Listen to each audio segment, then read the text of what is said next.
Continuamos, amigos, en la mañana hoy con Douglas Bravo. Fue comandante guerrillero en los años 60, actualmente forma parte del movimiento Tercer Camino. La afán patriótica, tú siempre has venido manteniendo esa línea, esa tesis, ¿no? ¿Qué está pasando dentro de la Fuerza Armada Nacional?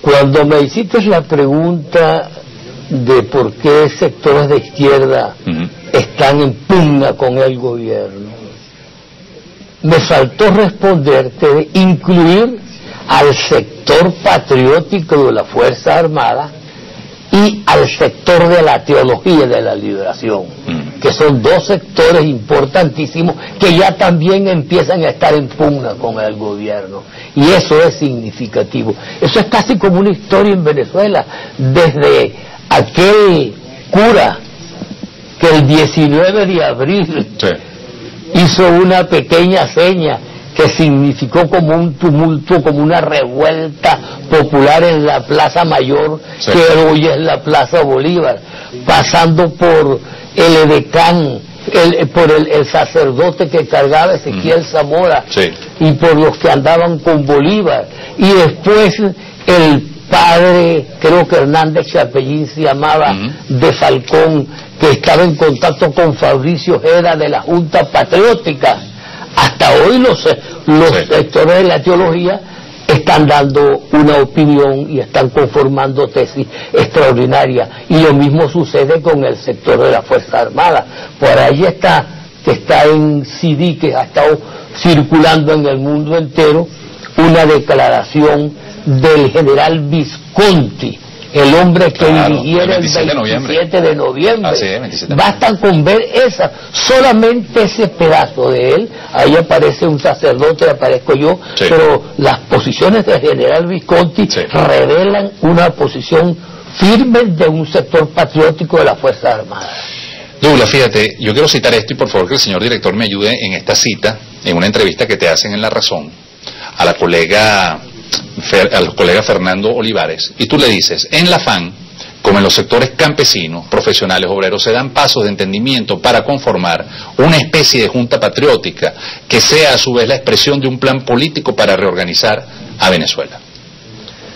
Yo creo que Venezuela, cada vez que confronta momentos como los que estamos viviendo, todos esos sectores se van conformando. Así conforme también en el campo de la derecha tradicional y de la de nueva derecha se están conformando sector también para impedir que venga una verdadera revolución. Hemos dicho y lo vamos a seguir repitiendo, y me toca decirlo con tu programa, que una revolución en Venezuela pasa por una alianza entre el sector revolucionario que está en el gobierno, donde hay sacerdotes, curas, indígenas, campesinos, estudiantes y todos estos que se acaban de salir en estos días.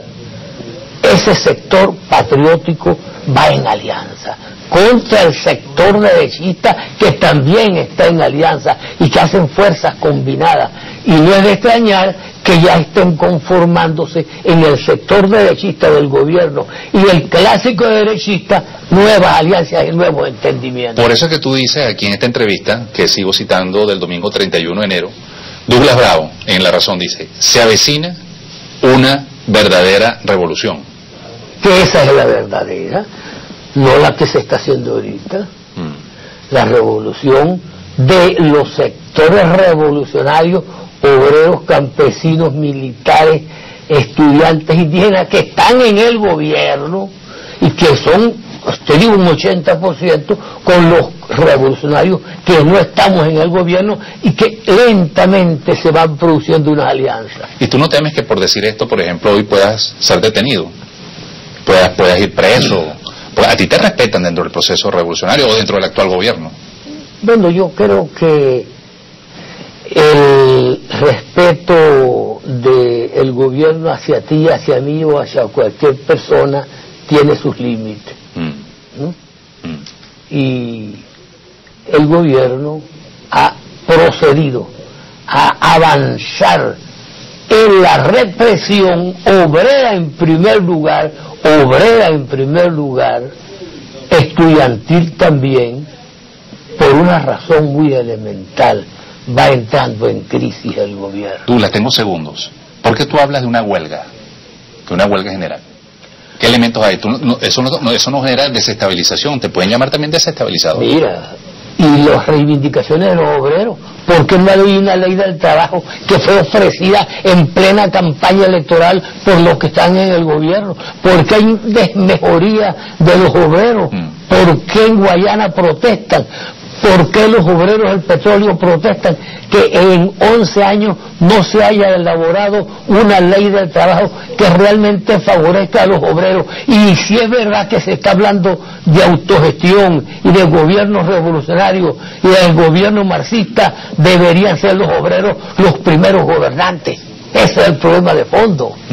Entonces la salida es una huelga general. ¿Tú crees que hay condiciones para una huelga general o no? Todos los obreros van a ir a huelga porque buscan sus reivindicaciones. No tienen reivindicaciones. Sus contratos no son tomados en cuenta. En ninguna parte les toman en cuenta, no solamente a los obreros, sino a los empleados. No les dan reivindicaciones. ¿Van las elecciones parlamentarias, sí o no?